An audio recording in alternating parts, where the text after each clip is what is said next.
Hello दोस्तों, welcome back to our Polytechnic Chemical Guru. In this lecture we are going to learn all about the Rayleigh's equation. जहाँ दोस्तों आज के इस lecture में हम सभी मास ट्रांसफ़र ऑपरेशन सेकंड के फर्स्ट चैप्टर के डेरिवेशन के बारे में पढ़ने जा रहे हैं, जो कि रेले इक्वेशन है। दोस्तों रेले इक्वेशन काफ़ी बार आपके एग्ज़ाम में पूछे गए हैं और एग्ज़ाम के पॉइंट ऑफ व्यू से मोस्ट इम्पॉर्टेंट डेरिवेशन है।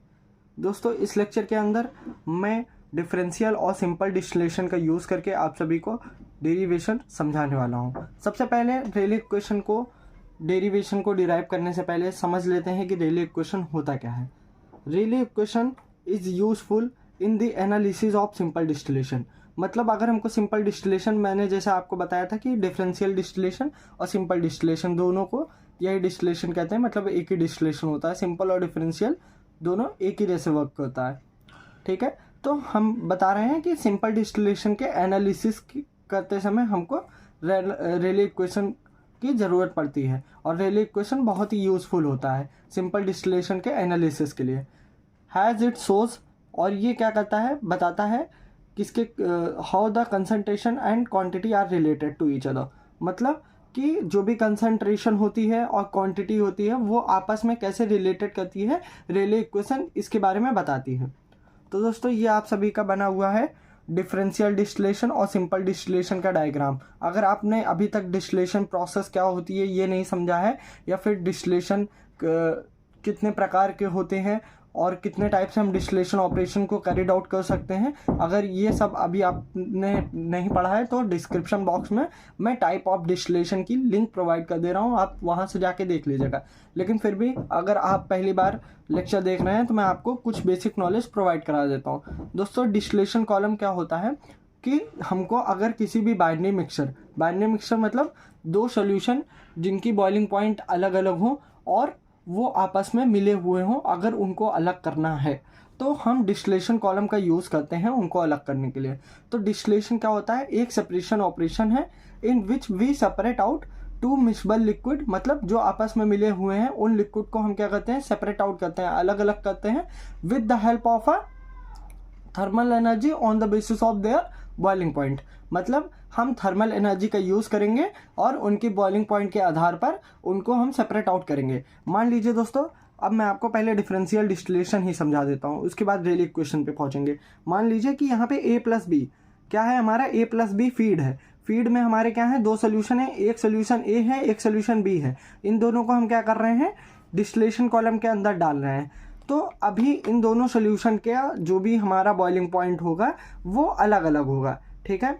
मान लीजिए कि जो ए सॉल्यूशन है उसकी बॉइलिंग पॉइंट बी सॉल्यूशन से कम है, तो जैसे ही हम इस डिस्टिलेशन कॉलम में हीटिंग प्रोसेस अप्लाई करेंगे, हीटिंग सोर्स अप्लाई करेंगे, तो क्या होगा, जो ए का सॉल्यूशन है वो जल्दी से वेपराइज हो जाएगा। जिसकी बॉइलिंग पॉइंट कम होती है दोस्तों आपको पता होगा, वो जल्दी वेपर में कन्वर्ट होगा। मान लीजिए ए हमारा वाटर है, तो वाटर की बॉइलिंग पॉइंट कितनी होती है, 100 डिग्री सेल्सियस, और बी कोई केमिकल है जिसकी बॉइलिंग पॉइंट हमारी 115 डिग्री सेल्सियस है, ठीक है दोस्तों। तो हमारा क्या, वाटर जल्दी से वेपराइज हो जाएगा और वो वेपर में कन्वर्ट हो जाएगा। जब वो वेपर में कन्वर्ट हो जाता है तब यहाँ से हम वेपर को निकाल लेते हैं।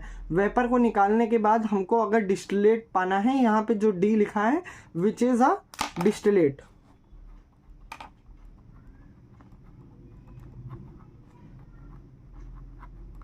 डिस्टिलेट क्या होता है दोस्तों, डिस्टिलेट हमारा प्रोडक्ट होता है।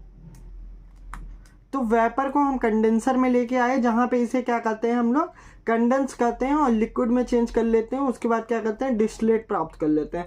डिस्टिलेट क्या होता है, हमारा प्रोडक्ट होता है, ठीक है। और यहीं से एक एरो आ जाती है, यहाँ पे रिफ्लक्स होता है। रिफ्लक्स मतलब क्या होता है, कुछ अमाउंट का जो डिस्टिलेट होता है उसको हम दोबारा से डिस्टिलेशन कॉलम में डालते हैं, उसी को हम रिफ्लक्स बोलते हैं, ठीक है। और नीचे से हमारा रेसिड्यू प्राप्त होता है जो कि बॉटम प्रोडक्ट जिसे बोलते हैं, ठीक।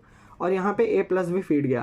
तो मेरे कहने का मतलब यही था दोस्तों, जिसकी बॉइलिंग पॉइंट कम थी, मतलब a की बॉइलिंग पॉइंट कम थी, वो क्या हुआ, b से सेपरेट आउट हो गया। सेपरेट आउट होके a यहाँ पे कंडेंसर में गया, जहाँ से कंडेंस होके a हमारा प्रोडक्ट में कन्वर्ट हो गया, ठीक। और b क्या था दोस्तों, b हमारा नीचे आया, रेसिड्यू में कन्वर्ट हो गया। तो यहाँ पे a प्लस बी दो सोल्यूशन क्या हुए, आपस में सेपरेट आउट हो गए। अब क्या करना है दोस्तों, अगर हमको रेले इक्वेशन लगानी है तो सबसे पहले हमको क्या करना पड़ेगा, ओवरऑल मटेरियल बैलेंस करना पड़ेगा। तो देखिए दोस्तों, अब हम यहाँ पे अप्लाई करने जा रहे हैं ओवर ऑल मटेरियल बैलेंस। अब यहाँ पे अगर हम ओवरऑल मटेरियल बैलेंस लगा रहे हैं तो हमारा फीड क्या था, लिक्विड इंटर कराए थे यहाँ पे, मान लीजिए एल हमारा इंटर हुआ, ये प्लस बी, तो यहाँ पे क्या लिखेंगे एल। ठीक है, अब क्या होगा कि कुछ समय के बाद जो लिक्विड अभी मैंने बताया था कि यहाँ पे वेपर में कन्वर्ट होगा, तो जो लिक्विड वेपर में कन्वर्ट होगा उसे हम क्या लिखेंगे, एल माइनस का डी एल, और प्लस में लिखेंगे डी डी। मैं बताता हूँ दोस्तों क्या है ये L minus D L. L minus D L क्या है, लिक्विड की लास्ट लिमिट है। ये क्या है, every liquid is going to vaporise, मतलब डिस्टिलेशन कॉलम के अंदर जैसे ही हम हीटिंग प्रोसेस अप्लाई करते हैं तो क्या होगा, कुछ समय के बाद वो लिक्विड हमारा वेपर में कन्वर्ट होना चेंज होगा, तो एल माइनस का डी एल उसको लिखा जाता है। अब डी डी क्या है दोस्तों, some amount of vapour is there in a still, मतलब ये जो स्टील है हमारा डिस्टिलेशन कॉलम का, कुछ अमाउंट के वेपर यहाँ पे रह जाते हैं, तो उनको हम क्या लिखते हैं, प्लस में डी डी। ठीक है दोस्तों, अब ये एल और ये एल आपस में क्या होंगे, कट जाएंगे, D L equal to D D. अब हम अप्लाई करेंगे material balance of fraction A, जो भी हमारा ए है उसके फ्रैक्शंस के मटेरियल बैलेंस को अप्लाई करेंगे।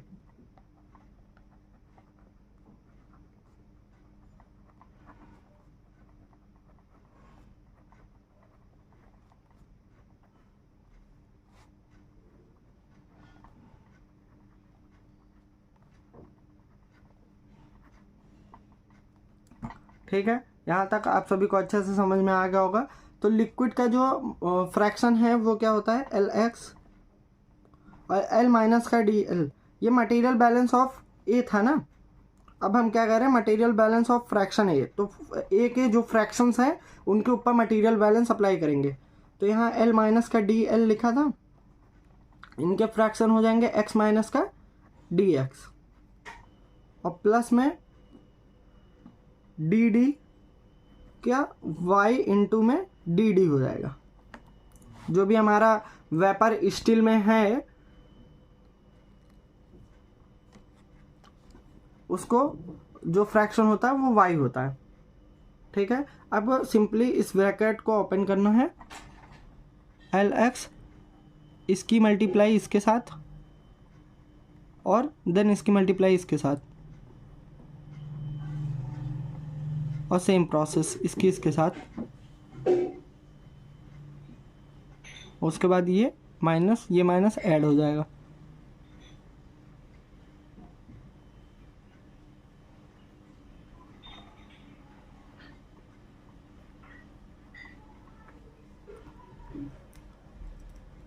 अब क्या है दोस्तों, एल एक्स कट जाएंगे और एल डी एक्स इसको यहाँ लिख लेंगे, और डी एल एक्स इधर साइड में रहने देंगे माइनस का। ये क्या होता है दोस्तों, वेरी लेस अमाउंट में होता है,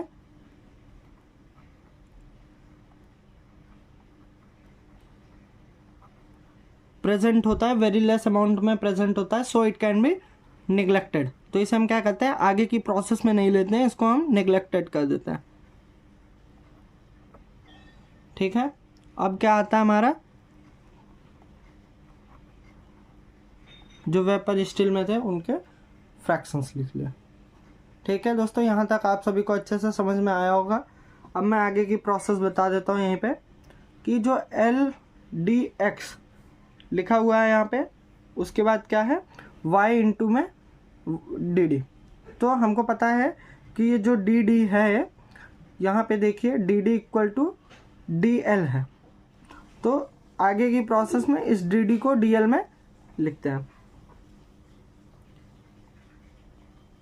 पहले लिखेंगे एल डी एक्स माइनस का डी एल एक्स प्लस में y इंटू में डी एल।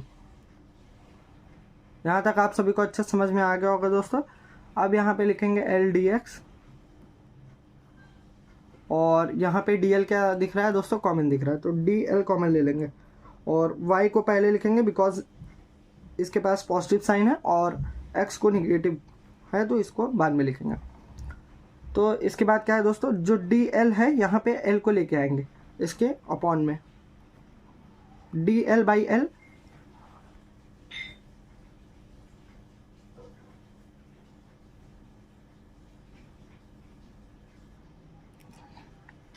इक्वल टू, यहाँ पे क्या है डी एक्स है, और डी एक्स के अपॉन में y माइनस का x लेके जाएंगे। ठीक है, यहाँ तक आप सभी को अच्छा समझ में आ गया होगा।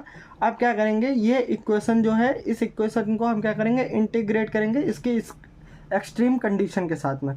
तो इसकी एक्सट्रीम कंडीशन कौन कौन सी थी, यहाँ पे हम लिख लेते हैं डी एल बाई का एल, और इसको हम इंटीग्रेट करते हैं इसके extreme condition which is a F W, और उसके बाद यहाँ पे भी इसको इसके एक्सट्रीम कंडीशन के साथ मोल फ्रैक्शन लगाते हुए इंटीग्रेट करेंगे। ठीक है दोस्तों, अब यहाँ पे डी एल बाई एल का इंटीग्रेशन क्या होता है, लॉग, और इसकी जो लिमिट्स आई हैं एफ माइनस का डब्लू, और ये ऐसे ही रहेगा एक्स डब्लू और x F D x upon में y माइनस का x। अब आ जाएगा एल एन एफ अपॉन में w। आपको पता होगा log n minus log m क्या होता है, log n बाई m। यहाँ पे एक्स डब्लू, यहाँ पे एक्स एफ और डी एक्स अपॉन में y माइनस का x। यही आपकी आ जाती है फाइनल इक्वेशन। रेले इक्वेशन की फाइनल इक्वेशन यही निकल के आती है दोस्तों। अगर आपको ये वीडियो लेक्चर पसंद आता है तो लाइक, शेयर और चैनल को सब्सक्राइब जरूर करिएगा। इस वीडियो लेक्चर में बस इतना ही, मिलते हैं नेक्स्ट वीडियो में, तब तक के लिए जय हिंद, जय भारत।